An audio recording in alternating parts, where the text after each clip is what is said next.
Spider-Man No Way Home is the greatest superhero movie of all time.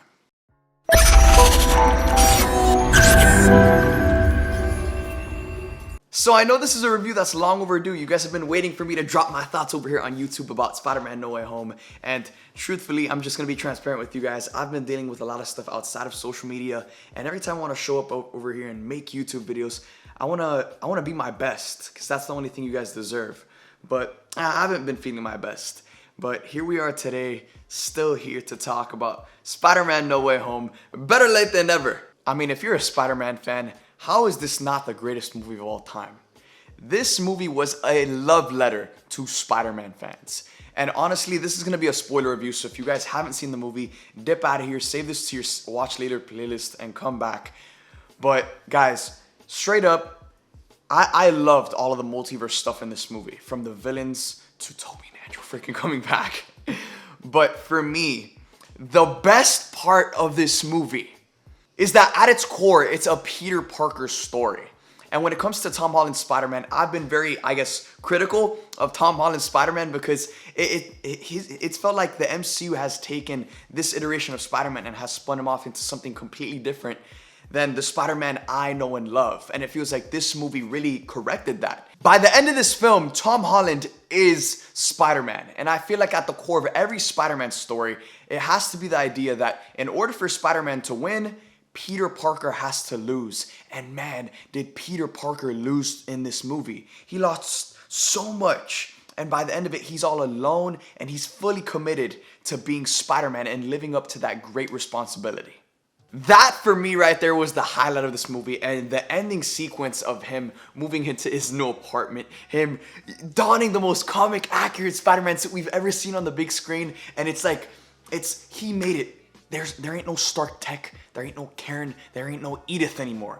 This is Spider-Man, and it feels like now, I feel like this movie really recontextualized the entire trilogy for Tom Holland's Spider-Man, because Tom Holland never had an origin movie. He had an origin trilogy, and by the end of this, he is Spider-Man, and now he's kind of in the same space as Tobey Maguire's Spider-Man in Spider-Man 2, where he's like on his own, he doesn't have anyone, he's fully committed to being Spider-Man, and being Spider-Man is a burden to him in his life, but he's willing to go through with those sacrifices in order to live up to that great responsibility and again, just be the hero that he was destined to be.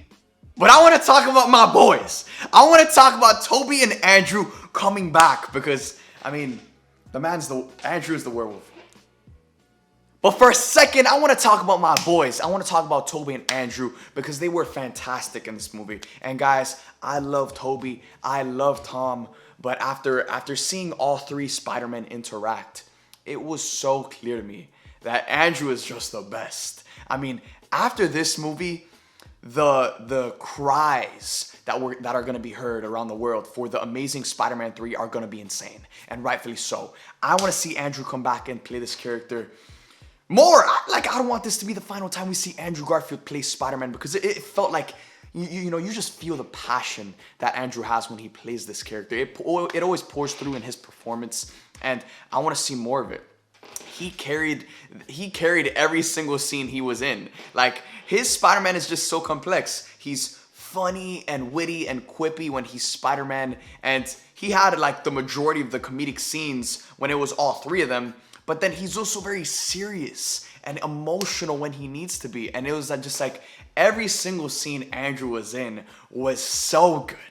And let's not even talk about the scene where he saves MJ, because that scene was probably my favorite scene in this entire movie. It's hard to say. It's hard to pick a favorite scene in this movie because it's just the whole movie is just so good from beginning to end. And the beautiful thing about it is that and before this film, Endgame was my favorite movie of all time. But the thing with Endgame is that the final hour of Endgame is so much better than the rest of the movie. Whereas in this film, the entire movie is just so good and it doesn't stop. It starts fast and it doesn't stop until the very end. Now, I also want to talk about the villains, because the villains in this movie, from Jamie Foxx's Electro to Alfred Molina's Doc Ock to Willem Dafoe's Green Goblin, they were just so freaking good. And the beautiful thing about it, guys, is that, a lot of these villains that we saw in previous films had redemption arcs. And this movie didn't disrespect, it didn't disregard their previous stories in the previous films. This movie paid full respect to every single character that came back from the previous franchises. And you know, as a fan, I love to see that, because there's been other franchises, you know, out there that have brought back characters that we care about so much, but they've been very disrespectful to them in, you know, the way they portray them in the current films. But not this movie. This movie paid full respect to every single character. And Willem Dafoe's Green Goblin, my God, Willem Dafoe, Willem the GOAT. We gotta rename him Willem the GOAT, because he was just so good in this film and he was so menacing. And I loved how he didn't have the mask as Green Goblin for a huge portion of the film, because it just made him so much more menacing. Like that one scene where he's fighting Peter in the apartment and Peter's bashing his face and he's just laughing. It just gave me huge Joker vibes, and I loved every second of it. I honestly think that Willem Dafoe gave a better performance as Green Goblin in this movie than he did in the original Sam Raimi Spider-Man film. And that's crazy to say, because he was so good in that movie and he's so iconic, but he was even better in this one. And I want to give a quick shout out to my boy Charlie Cox. Matt Murdock is back in the MCU, and he was so great for the little cameo that he had in this movie. When he caught the brick, just seeing Charlie Cox back as Matt Murdock, it was just so good to witness, and I'm so excited to see him in future projects. Now we also know Vincent D'Onofrio's back as Kingpin in the Hawkeye series, so I'm interested to see at what points Daredevil is going to come back and we're going to see Daredevil in his suit, because we only saw him as Matt Murdock in this movie, but we obviously know that if Marvel's going to bring him back, they're going to do him justice, and we're going to see more of him in some future projects. I can go on and continue to talk about this movie for a couple centuries, but guys, one sentence review: this movie is the greatest film of all time. It's a love letter to Spider-Man fans. I mean, not only is it massive in scale, and it brings to life every single theory and dream that we've ever wanted to see on the big screen as Spider-Man fans, but it's also very grounded at its core, and it tells the story of Peter Parker becoming the Spider-Man we all know and love. So with that being said, let me know in the comment section down below, what did you guys think of Spider-Man No Way Home? Let's talk about it. Let's keep it going. And guys, I've been seeing a lot of people kind of getting bummed out, because now that this is over, we have like nothing to look forward to. Nah.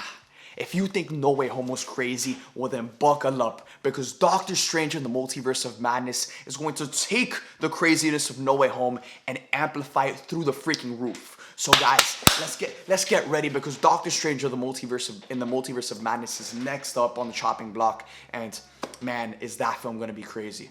So guys, again, let me know in the comment section down below what do you guys think of Spider-Man No Way Home. If you guys enjoyed this video, please consider subscribing and hit that bell notification on this channel to get notified when these videos come out. Thank you guys for watching this video. I love you guys 3000, and I'll see you guys next time.